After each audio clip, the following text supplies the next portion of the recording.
ఈయనతోనే ఆయనకు వాల్యూ ఉన్నది. అవును, డైరెక్ట్ చెప్తున్నా. ఈయన లేకపోతే కాంగ్రెస్ ఏడికైనా వస్తాయి పైసలకు. కాంగ్రెస్ పార్టీ వస్తుండే ఆయన లేకపోతే.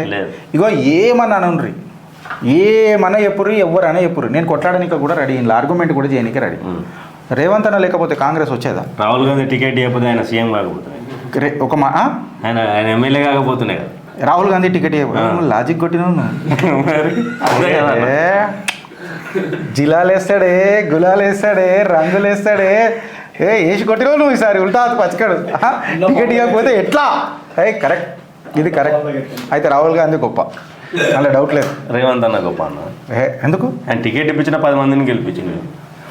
మళ్ళా వేసాడు. కరెక్టే కదా. ఇప్పుడు చూడు, తికమక స్టార్ట్ అయింది కదా. టికెట్ ఇచ్చిన రాహుల్ గాంధీ గొప్పనా, టికెట్ ఇచ్చినందుకు 10 మందిని గెలిపించిన రేవంత్ రెడ్డి గొప్పలా అంటే నా దృష్టిలో రేవంత్ రెడ్డి గొప్ప. అంతే, కరెక్టే కదా. కాంగ్రెస్ మంత్రుల దృష్టి ఎవరు గొప్ప ఉండాలి? అయ్యా నువ్వే చెప్పు మళ్ళీ, నువ్వు నాకు సెటర్లు వేస్తున్నావు. కాంగ్రెస్ మంత్రుల ఎవరు గొప్ప ఉండాలి? అక్కడ రేవంత్ రెడ్డి ప్రభుత్వం తీసుకొచ్చి చావర్లెట్ బీట్ కార్లలో అది తిరిగేటోళ్ళు ల్యాండ్ క్రూజర్ కార్ తీసుకొస్తే ఈయన వత్తాసు వల్కరు,